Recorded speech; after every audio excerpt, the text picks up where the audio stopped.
Check it out. It's the Laugh to Learn podcast.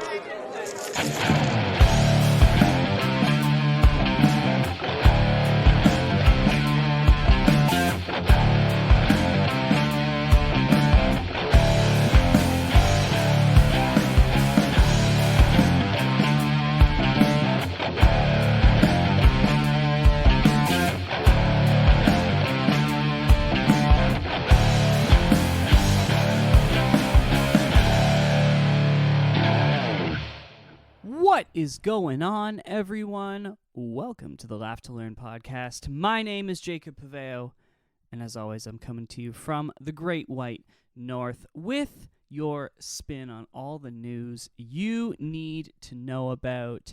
Thank you for tuning into the podcast. You can, of course, follow me on all the social medias. The links are down below. I've got a website with a store. The links are down below. You can place your orders up until the second week of December, and they should arrive in time for the holidays if you live in Canada or the continental United States.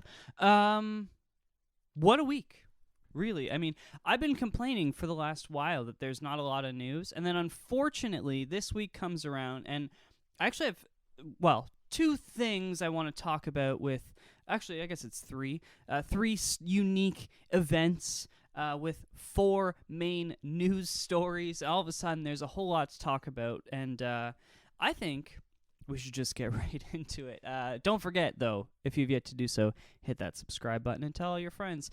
So the first thing I want to talk about this week is actually a story that broke a little while ago. I remember, this is from April, but it's one of those things that's been making the rounds, and I didn't mention it before, but I think it's really important to mention now, because for decades, for those of you who don't know, not for decades, I haven't been an accountant for decades, but I am an accountant, and when it comes to financial literacy, I did a big thesis in university on teaching financial literacy to high school students, and actually starting in elementary school. The program that I helped design started in the 7th grade and went through to the 12th grade, and I think financial literacy is super important. And when I see athletes, young athletes, who are worried about their financial futures and focusing on financial literacy, I think it's something that should be covered. So I just want to mention Sean Culkin,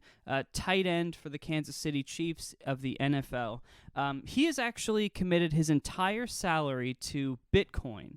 So the Kansas City Chiefs are paying him his base salary, $920,000 US a year, in Bitcoin. Now, a lot of people will say, okay, whatever, right? He's jumping on some weird bandwagon and whatnot. But I think it's really important that we highlight this, because athletes historically go broke, right? It's almost a joke at this point, but it's sadly true that a lot of athletes he's making $920,000 a year, and that is the minimum rookie salary, okay?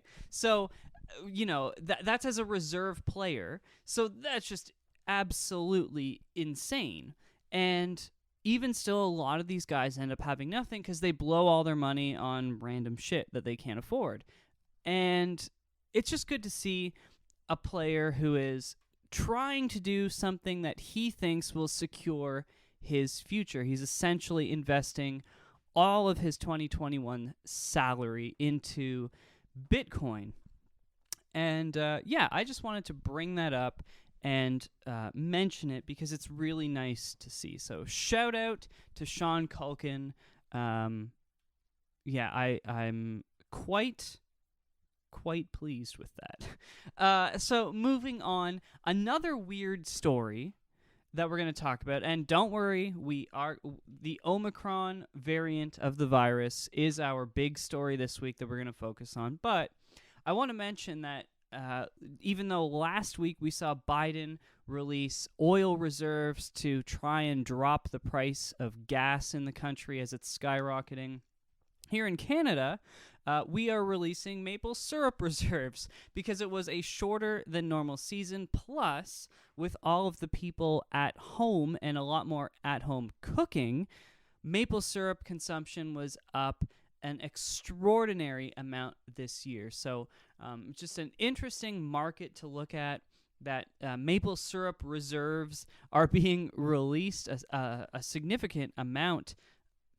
I'm trying to actually see the exact amount if I can find it quickly. It doesn't really matter. But a significant amount of maple syrup reserves are being released into the market as of last week.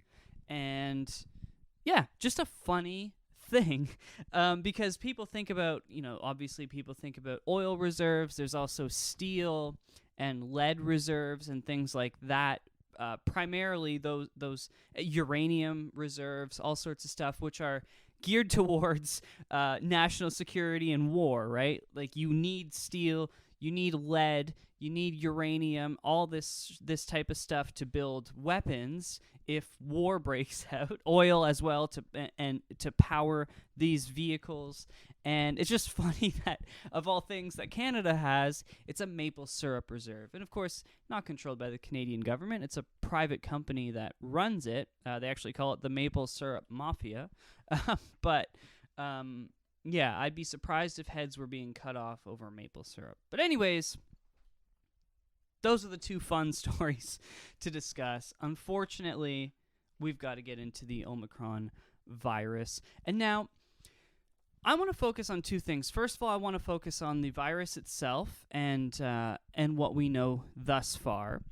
And I also want to focus on the travel bans. So first of all, information. So the Omicron virus, a new variant. We've talked about several variants before. The Delta variant being the one that a lot of people were freaked out about. It ended up not being as big of a problem, but it didn't cause border closures and all sorts of stuff. This Omicron variant has. And we'll get to that in a second. But the variant was first detected in South Africa, and thus far, this is from Dr. Mvuyisa Mzukwa, the vice chair of South African Medical Association. Of course, I just slaughtered the pronunciation of his name. My apologies. But he says that we are seeing younger patients and we're seeing milder cases of Omicron. Also, what we've noted is that the people that are being hospitalized are largely unvaccinated. About 90% of those are unvaccinated. He goes on to say, quote, "Obviously, we're still gathering information as to the spread of this Omicron in the country, but it is not what is touted to be out there. There is nothing much that we see beyond what we have seen with the Delta variant," end quote. And now, that is really, really important because when we start talking about travel bans, almost the entire world has put travel bans on South Africa and multiple other African nations. We're seeing bans in the European Union, seeing bans in the United States. South Korea now has a 10-day quarantine for all international incoming travelers.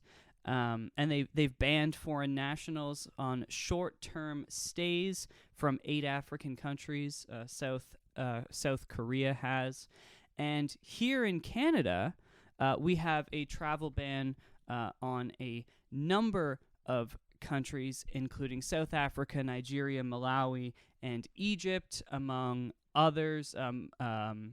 Mozambique, Namibia, Zimbabwe, Botswana, Lesotho, and Eswatini. And the only people who are allowed to travel back to Canada from those places are Canadians and permanent residents, as well as those who have been given explicit right to return to Canada. But they will have to quarantine, they will be tested at the Canadian airport of arrival, and they have to await their results before exiting quarantine.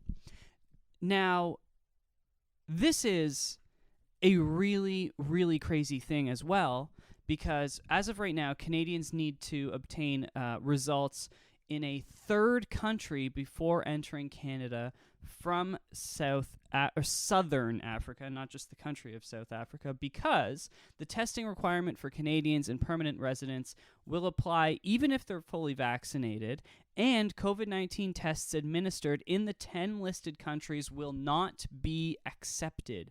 So you have to be tested in that country to board a plane and leave. Then you have to land in another country where you have to be tested again so that you can board that plane and enter Canada, where you will be tested a third time when you arrive in Canada. Absolutely insane. Absolutely insane. And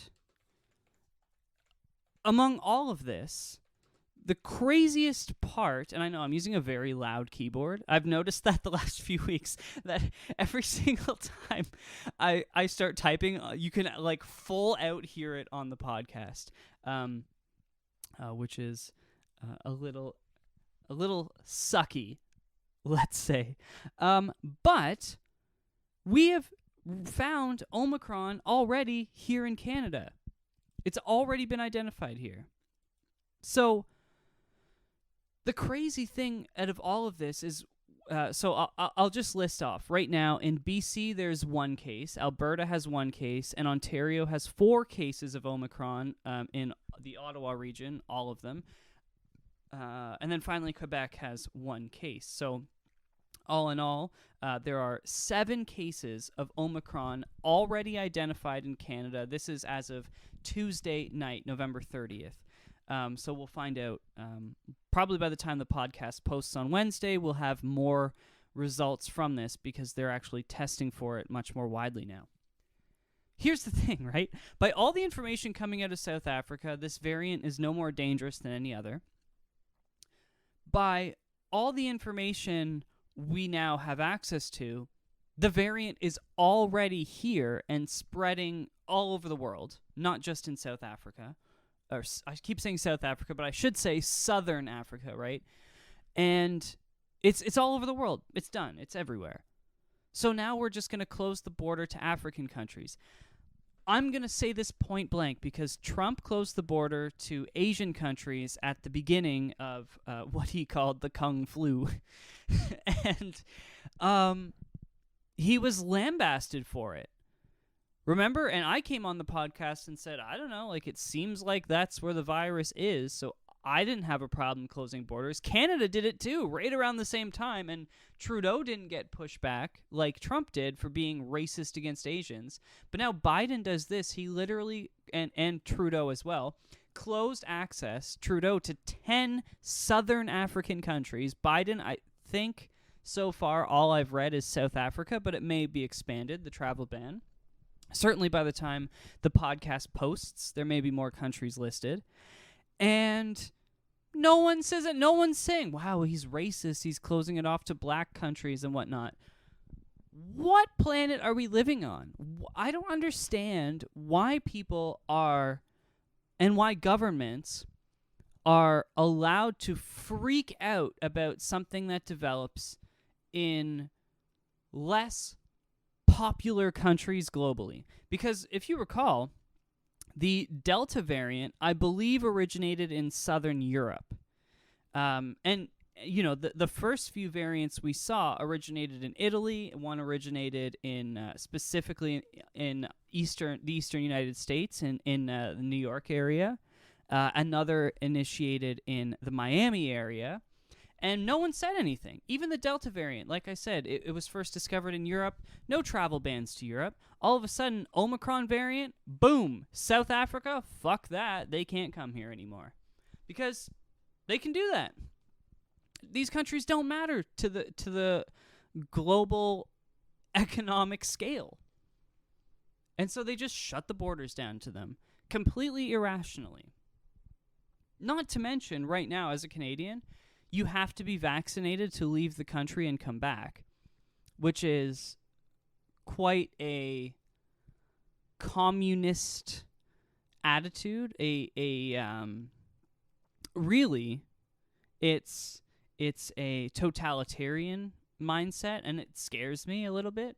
And I mean, everyone knows I'm vaccinated, and that, you know, I think everyone else should get vaccinated. I don't think anyone else has a reason better than I do to get to say that they shouldn't get vaccinated unless there's some sort of health thing.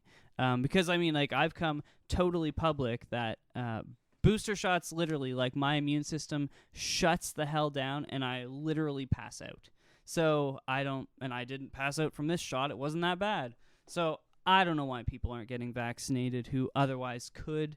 But I don't think the Canadian government, like, that's so Cuban, right? Because the Cubans have to pay to leave, and they know that it's like 3 months salary or whatever to leave the country, so Cuban people can't come and go. And this kind of reminds me of that dictatorship sort of totalitarian mindset. It's a little freaky. But closing the borders to these 10 African countries for a variant which, by all scientific measures, is no more or less dangerous than any other, especially to vaccinated people, right? They're seeing hospitalizations in younger people. Certainly that's to be of concern, but 90% of hospitalizations are unvaccinated people. That means the vaccine is way more effective, at least statistically thus far, towards the Omicron variant than otherwise.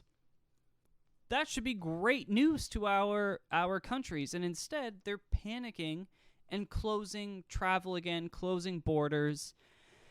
And man, oh man, this Friday, my local ski resort opens. I won't be able to go on Friday, but I'm hoping to get out there this weekend. And all I'm thinking about is, holy shit, everything's going to shut down again. I'm not going to be able to snowboard this year. Because it's just absolutely ridiculous that we're back here for a variant which shows no more significant risk than the virus itself. So we all agreed to open all of the borders. Now some variant shows up, doesn't appear to be more dangerous, doesn't appear to spread easier, doesn't appear to be more lethal, except to younger people who aren't vaccinated, and we close the borders. Why the fuck are we vaccinated? That's my question now. Like, why did I get vaccinated if now you're going to tell me, look, Southern Africa, I mean, I'm not a safari person. I like the North American forest. I don't need to be attacked and mauled by a lion or a crocodile or whatever the hell lives in Africa. No, thank you. I have no plans on visiting anytime soon. But fuck you for saying that I can't. I'm fully vaccinated. I've done everything you've asked of me. And now you're saying, no, you can't go there. Even though you've done everything that we've asked, Canadians cannot go there. Americans cannot go there. Well, you can go there, but you can't come back. And all this crazy shit. Like, what are we doing? How can we be 2 years in with no end in sight? It's asinine that our leaders have not figured this out yet. And I'm sick of hearing, oh, it's new. Oh, there's a new variant. We need to wait and see. No, I'm fucking sick of that. If I went to work and they wanted me to process a transaction with Bitcoin, and I was like, oh, sorry, Bitcoin's new. I don't know how to do that yet. I'd get fired, and then they'd bring someone else in who knows how to do it. So why are we okay with these sorts of decisions being made in reaction to something which all the local science in Southern... And by the way, South Africa has some of the most famous entomologists alive. Entomologists? Is that the right word? Epidemiologists? Whatever the fuck. They have some of the best scientists when it comes to illness and infection and infectious disease. Some of the most famous ones on the planet are South African scientists. And they're coming out and saying, no, Omicron is no more dangerous than the Delta variant.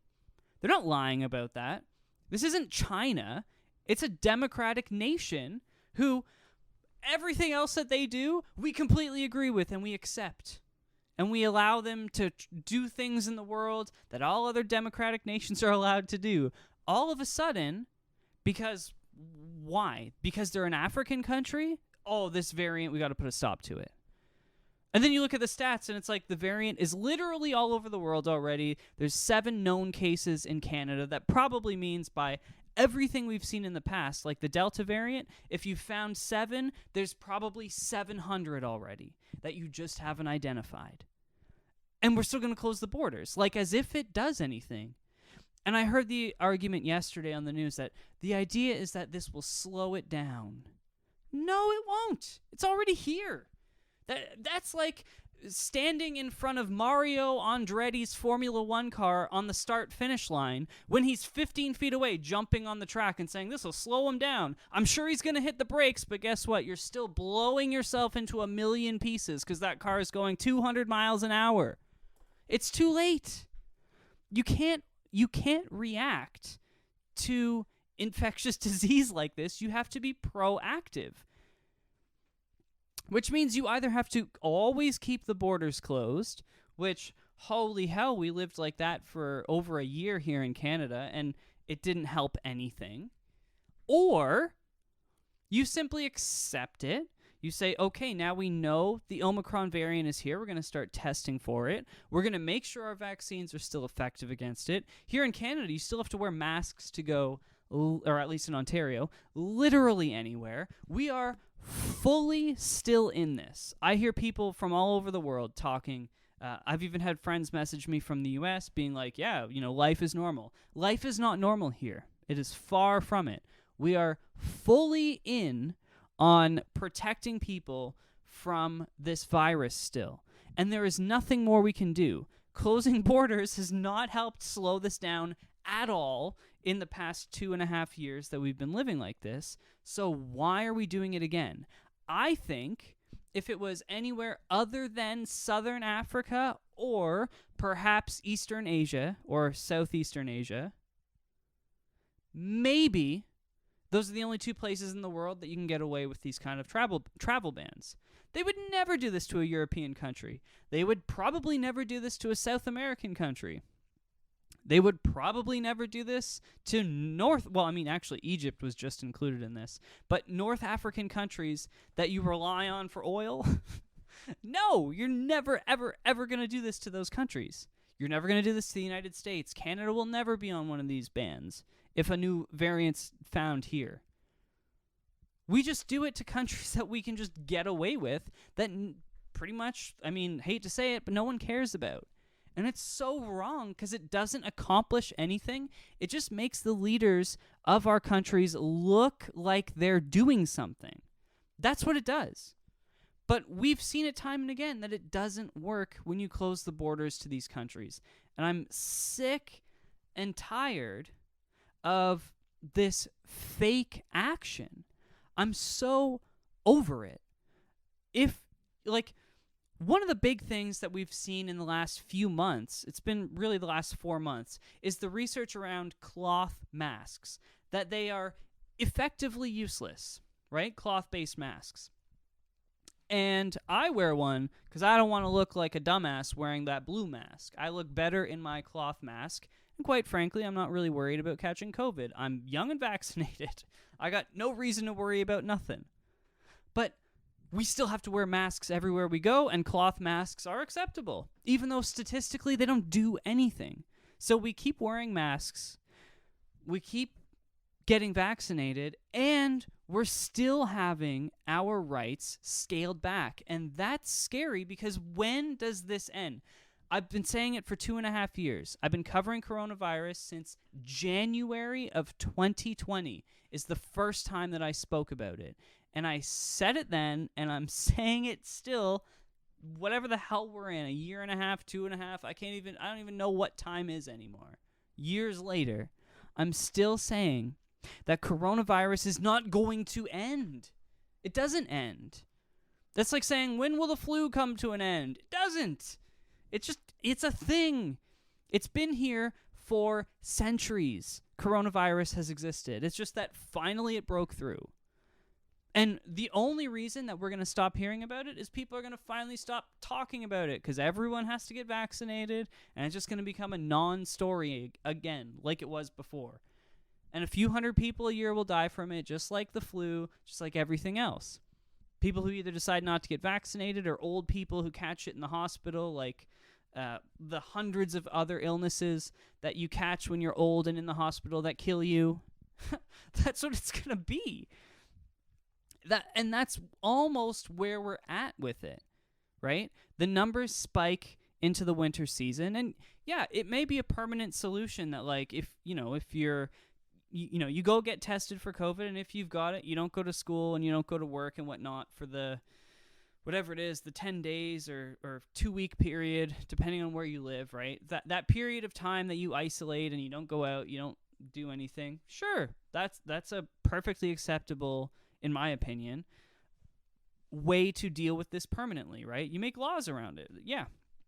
If you're tested positive, you can't be doing this shit. You can't be going around spreading it, right? That's not cool. And we encourage everyone to get vaccinated, but you can't make people get vaccinated legally. I think some businesses can, and that's probably something we're going to see next, is that businesses have the right to require it. And otherwise, though, this is going to be a permanent thing moving forward. So what are we going to do? Just rotationally close borders? One of the main reasons that I haven't booked a trip anywhere since COVID started, actually canceled a vacation, was because I don't know. Like, if I book today for, say, April, well, all of a sudden, all of those travel plans can get canceled again, like all my travel plans did before, just because of a variant like this shows up that is, by all measures, not dangerous, not any more dangerous than anything else ever was, than 4 weeks ago traveling to Southern Africa, right? It's just not. It's not any more dangerous. And there's no reason to pretend that it is. So right now in Canada, we're only testing people for Omicron, or we have only tested people for the Omicron variant who have visited those 10 listed countries. And I'm assuming the list will grow soon. So we're just supposed to assume it's not in the general population, when of course it is, because every other variant has been. I don't know where to go with this. I can't. This seems like it's my quote of the year is, I don't know where to go from here. I say that at almost every time we talk about COVID, because I really don't. I don't know how you get to a point from here where people are comfortable, in public, and B, people are comfortable traveling, and how do you scale this back to make things at least similar? They'll never be the same. This is like a 9/11 style change in society, right? For sure. There's no question about that. But how do you scale things back a little bit so that people are at least slightly more comfortable with life, slightly more comfortable socializing, just that extra little bit, so that people are able to associate with one another and live life in a more normal fashion? You can book a trip and not worry about it being canceled. You can make plans with friends and go out and hang out at someone's house without being all weirded out about what someone else's opinion is of whether or not you should wear a mask, whether or not you should be vaccinated. Like, I'm sick of talking with my friends about it. I don't care. I don't care what your opinion is. I don't know why you care what my opinion is. It's so weird.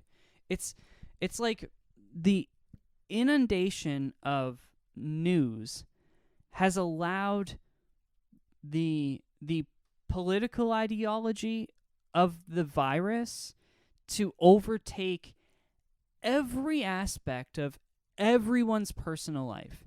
It's almost like it's all anyone wants to talk about. And maybe it's even worse for me because people on both sides of the argument feel like they can talk to me about it. When, I basically talk to myself about it on the podcast long enough every week where I really don't want to hear it anymore. I honestly don't really care what people's opinions are at a certain point, because just like, you're just living your life. I'm fully vaxxed. I'm not worried about it. And so then I don't care if you are or not. That's your problem if you're not. And if you are, then I guess you've made it not your problem, just like it's not my problem, right? So why are we talking about it? I think this Omicron variant is a huge overreaction. I bet you this is going to last maybe 30 days. And then the governments are going to get rid of it, and they're going to pretend that they saved us.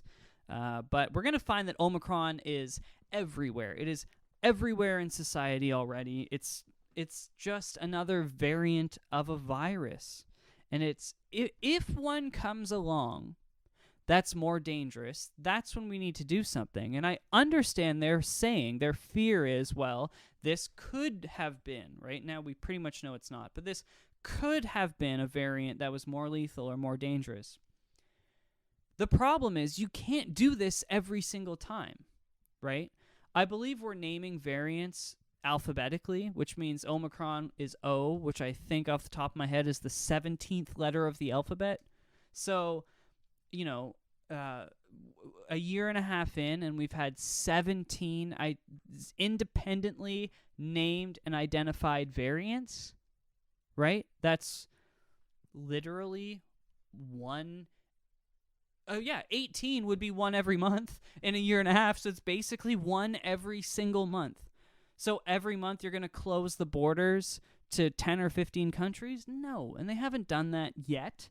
And they're not going to do that moving forward. They're just doing it because they're African countries they can get away with doing and make it look like they're acting upon something. Right? They can make it look like they're doing something and being effective while not really doing anything, because for the most part, no one travels to southern Africa.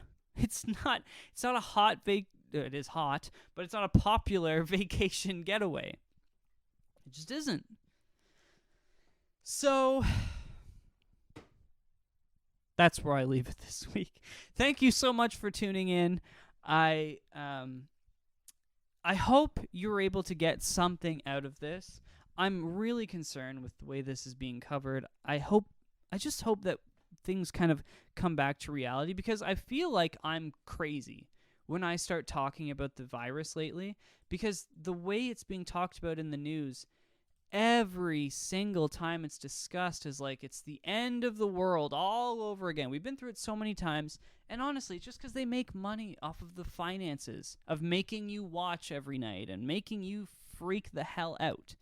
I'm just sick of seeing it. Anyways, thank you for tuning in and sticking through to the end. My name is, of course, Jacob Paveo, and this has been the Laugh to Learn podcast. If you've yet to do so and you liked the podcast, feel free to hit that subscribe button and leave us a review wherever you happen to listen. That would be awesome. Don't forget to go follow the podcast over on Instagram, because I am making all of these reels, these short clips. So even if you don't have time to listen to the entire episode one week, you can check out some of the clips from that week and get your taste while you wait for next week's episode to launch. Of course, as I mentioned, there's the podcast store and all my other social media links.